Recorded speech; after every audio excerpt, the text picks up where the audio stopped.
Dans cette pièce des archives départementales, nous conservons les documents les plus fragiles et les plus remarquables qui ont besoin d'être conservés à plat, comme celui-ci. Bonjour, je suis Bruno Gallon, le directeur des archives départementales et métropolitaines. Alors si ce document est conservé avec autant de soin, c'est d'abord parce qu'il est très important sur le plan historique, puisque c'est l'acte par lequel, en 1157, l'empereur du Saint-Empire romain germanique, Frédéric Barberousse, a accordé à l'archevêque de Lyon, Héracle de Montboissier, l'autorité politique sur la ville de Lyon.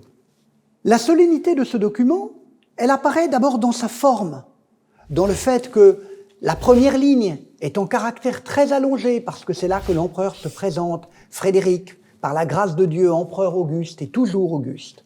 Et donc, pour montrer que c'est très important, on a choisi des caractères particuliers, ces lettres très hautes. Il nous en reste d'ailleurs quelque chose encore aujourd'hui dans la tradition, puisque si vous ouvrez un livre imprimé, vous verrez que souvent le premier mot du chapitre est écrit en petite capitale, des petites majuscules. Et en fait, ça continue la tradition selon laquelle le début des documents était écrit en caractères allongés. Il y a aussi des caractères allongés à la fin du document pour annoncer que l'empereur va mettre son sceau. Et le sceau de l'empereur, c'est pas n'importe quoi. L'empereur, il scelle pas d'un sceau de cire comme un vulgaire roi de France. Il scelle avec une bulle en métal pour rappeler la tradition des empereurs de Constantinople. Et cette bulle, elle est en or. Et c'est même pour ça que ce document, on l'appelle parfois tout simplement la bulle d'or, parce que l'empereur a marqué sa signature avec cette bulle en métal. Alors malheureusement, je suis obligé de vous dire que la bulle aujourd'hui, c'est une copie, parce qu'elle a très tôt disparu. L'or, ça a toujours attiré les gens, et un jour, il y a quelqu'un qui a dû partir avec la bulle d'or, et du coup, nous avons simplement un moulage avec lequel on a mis de la peinture dorée. Mais ça fait rien, ça fait quand même une belle illusion quand on le regarde, vous êtes d'accord avec moi.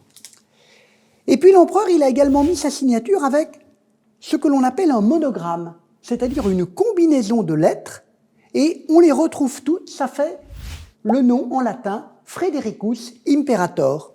On voit le F, on voit le R, on voit le I au milieu, on voit toutes les lettres, et c'était une manière qu'avaient les souverains et les personnages importants de signer, en plus de la bulle, leurs documents. Alors, ce document, il est tellement important qu'à la Révolution française, les chanoines de Lyon, qui étaient chargés de le garder, quand ils ont senti que les choses bardaient un peu autour de la cathédrale, ils se sont dit qu'il faut le mettre à l'abri.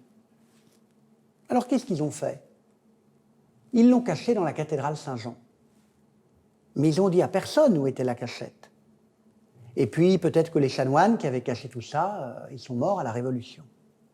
Et c'est seulement en 1914, quand on a fait des travaux sur les voûtes de la cathédrale Saint-Jean, qu'on a retrouvé le document au-dessus de ce que l'on appelle la chapelle des Bourbons. Alors, comme la cathédrale Saint-Jean, elle n'est pas trop loin de l'hôtel du département, si vous allez vous promener dans Lyon, eh bien, rentrez à la cathédrale. Sur votre droite, allez voir la chapelle des Bourbons, regardez les voûtes, et dites-vous que pendant 150 ans, ce document, il était caché là, parce que les chanoines espéraient bien ensuite le récupérer et prouver que l'archevêque de Lyon était le seul à avoir l'autorité sur la ville, comme l'empereur du Saint-Empire romain germanique le lui avait accordé.